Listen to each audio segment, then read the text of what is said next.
Meu nome é Márcia Barros, eu sou psicóloga clínica e esse é mais um Cognitivamente. O último podcast do ano e é exatamente esse assunto que eu vou falar hoje. Eu vou trazer algumas reflexões sobre as pressões psicológicas que acontecem, em especial no final do ano, e também falar de ações positivas que podem oferecer bem-estar.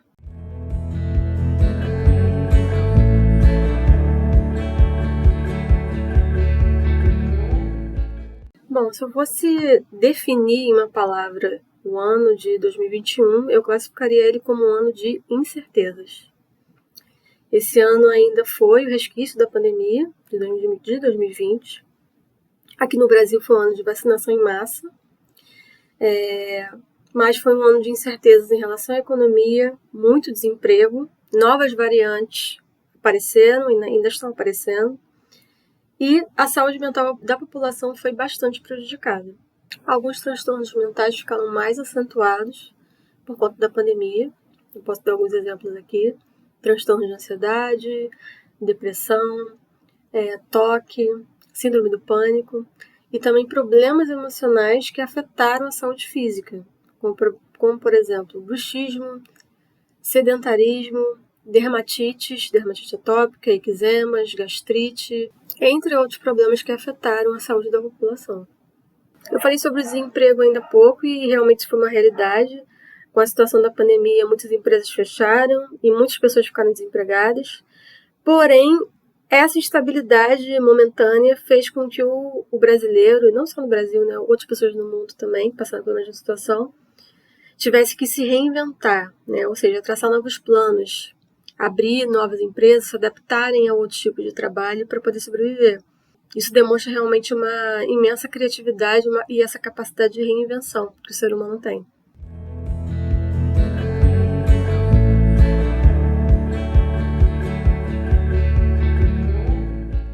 O final do ano geralmente é um momento de festividade, um momento onde as pessoas se reencontram, famílias se encontram para comemorar o Natal, para fazer festa de Réveillon, porém nem todo mundo se sente assim. Então hoje em dia a gente já fala sobre uma síndrome do final do ano, que seria uma certa melancolia e também uma ansiedade com relação a esse final, né, digamos assim, vai terminar um ano e vai começar outro, e a pessoa começa a fazer algumas reflexões e geralmente essas reflexões acabam sendo negativas. Esses pensamentos geralmente se configuram assim, é uma pressão psicológica que inclui presente de Natal, árvore de Natal, se eu vou comprar árvore de Natal, eu tenho que comprar roupa nova, quem vai levar quem, em que lugar eu vou passar o Natal, e principalmente o que eu estou fazendo naquela situação, comemorando o quê? É como se não tivesse sentido aquele evento ou não tivesse sentido aquela comemoração. Fica um certo vazio em relação à comemoração em si. Outra situação que é bem comum, que pode gerar esses sentimentos, são pessoas que não têm família. Ou uma pessoa que é viúva, ou que é viúvo, ou que perdeu os pais muito cedo, ou que realmente não tem essa configuração familiar, não teve essa tradição dentro do seu cenário familiar e se sente excluída nesse momento. Isso pode gerar um sentimento de solidão muito grande, de inadequação e, consequentemente, o desenvolvimento de uma depressão também.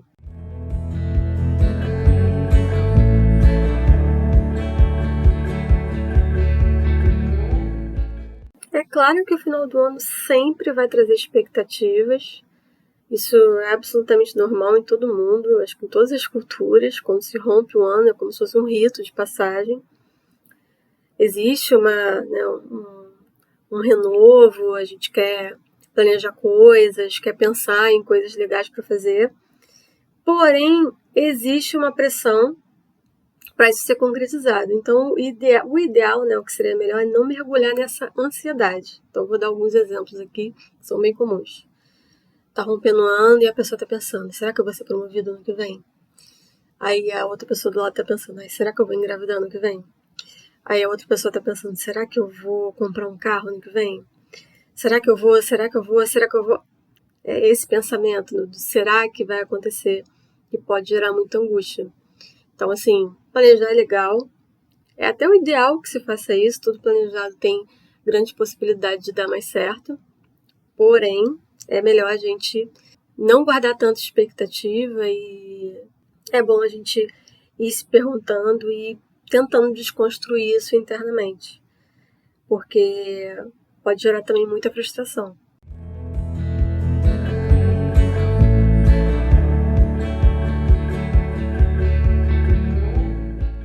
Então, se essa ansiedade estiver muito alta, se esses sentimentos estiverem, digamos assim, em turbilhão nesse momento, é começar a se perguntar como eu ando vivendo? O que eu estou nutrindo dentro de mim?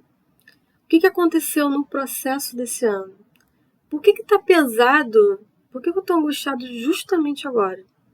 Eu estava bem antes? Ou não? Será que eu tenho cuidado das minhas emoções? Será que muita coisa não foi acumulada ao longo do ano? E agora que eu estou percebendo isso?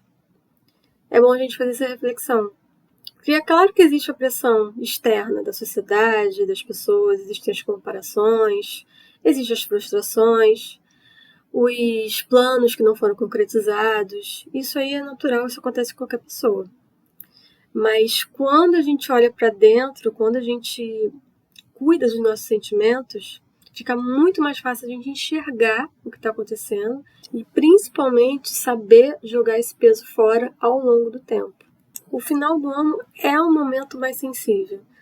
A gente até vê isso muito em filmes de final de ano. É muito comum a gente entrar para ver televisão, ou às vezes, hoje em dia, mais pela internet mesmo. A gente vê filmes de Natal, às vezes você vê as pessoas ali mais isoladas, ou então em festas, comemorando. Mas é um momento de balanço, digamos assim, do que foi feito nos últimos 11 meses. Então é bom a gente fazer ações preventivas, a gente cuidar desses sentimentos de inadequação, de angústia, de raiva, de ódio, de tristeza. Ter essa preocupação ao longo do ano para não ficar insuportável no final do ano.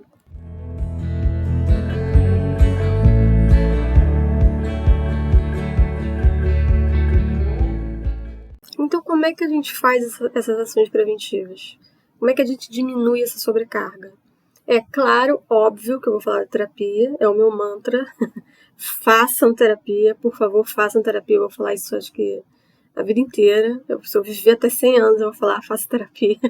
Porque realmente é um investimento ótimo para a saúde mental. Porém, também tem outras atitudes que a gente pode investir que no saldo total vão trazer também essa melhoria. Então, para embasar isso que eu estou dizendo, eu vou utilizar os estudos da psicologia positiva, que é uma área da psicologia. E eu até falei sobre ela acho que foram dois podcasts. Foi sobre a psicologia do perdão e eu acho que foi sobre a memória. Eu toquei nesse assunto.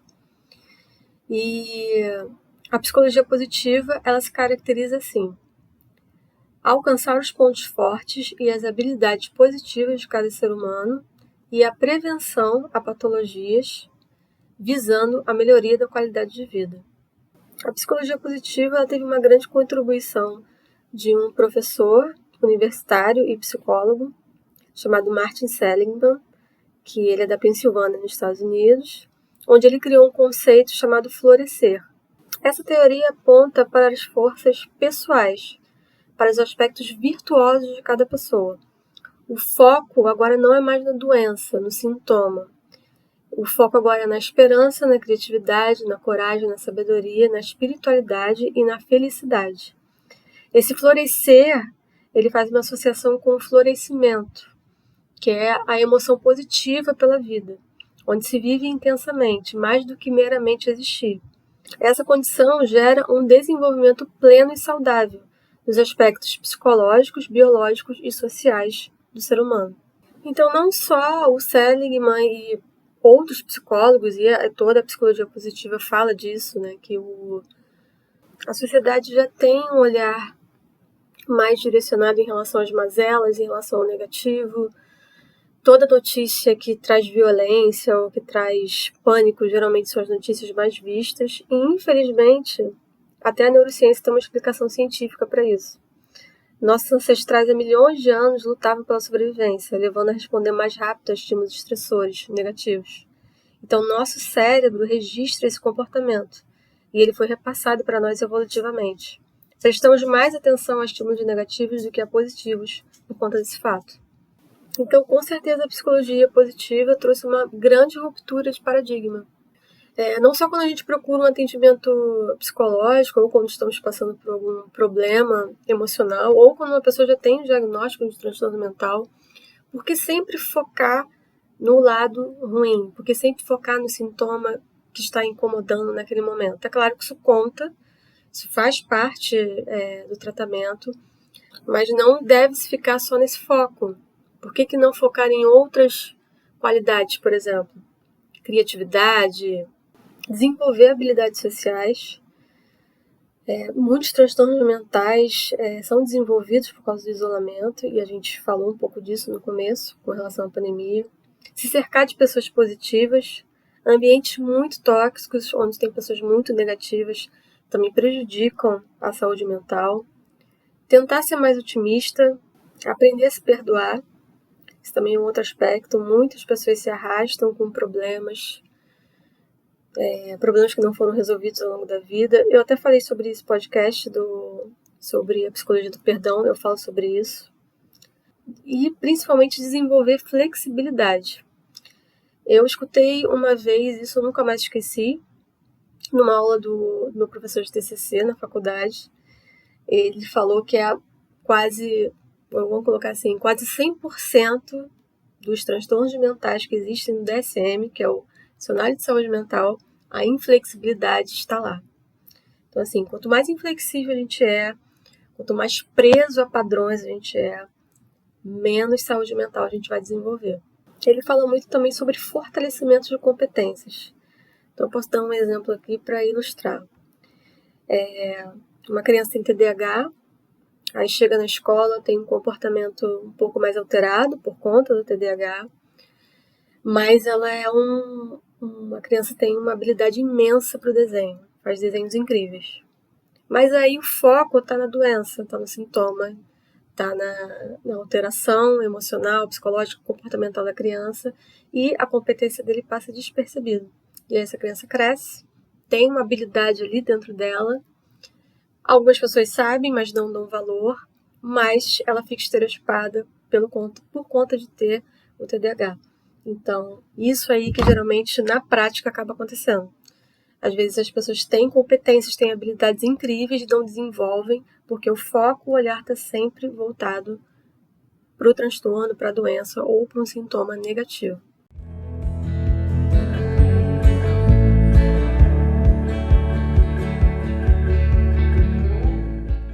Então, recapitulando, para esse viver melhor, para essa situação realmente ser real, ser concreta na nossa vida, que eu estou falando sobre o ano novo, estou falando dessa retrospectiva, para isso realmente, efetivamente, ser colocado em prática no decorrer do ano, o que é preciso? Pensamento positivo, otimismo, flexibilidade, florescimento de habilidades e expandir potenciais.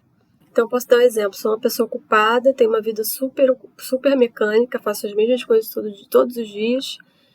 E aí eu chego na terapia, olho para a cara da psicóloga e ela pergunta, tá, mas o que você gosta de fazer? O que você tem aí guardado na gaveta, que você sempre queria fazer e você nunca fez? Aí a pessoa começa a pensar e fala assim, não sei. E realmente eu acredito que ela não saiba, porque ela nunca pensou nisso. Só que ela tá ali com um monte de coisas, um monte de habilidades presas dentro dela e ela não expande aquilo, ela não coloca para fora. Então, assim, quanto mais a gente começar a fazer essas reavaliações, mais saúde mental a gente vai ter para nossa vida.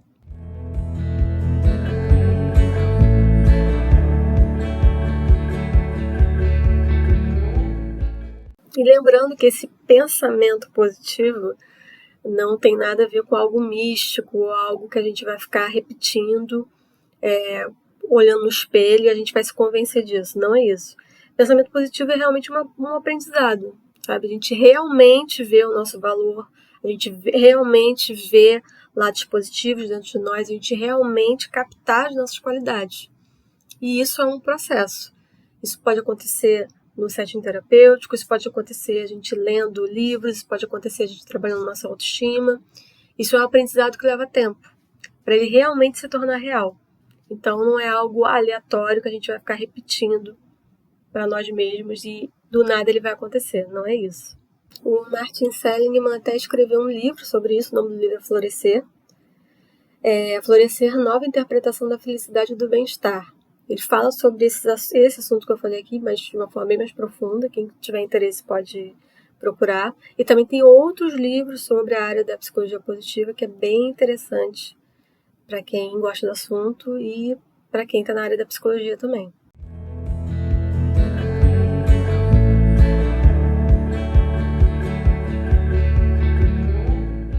Lembrando também que eu não tenho nada contra Ano Novo, nem festa de Ano Novo, nem festa de Natal. Eu acho até uma data significativa. Acho que também é legal as pessoas comemorarem, é um tempo para poder se encontrar, para poder bater papo, para poder rever os amigos, a família, enfim. Pode ser um momento legal. E esse podcast foi feito para a gente fazer essa reflexão e também colocar em prática as medidas preventivas, para a gente poder terminar o ano bem e investir na nossa saúde mental.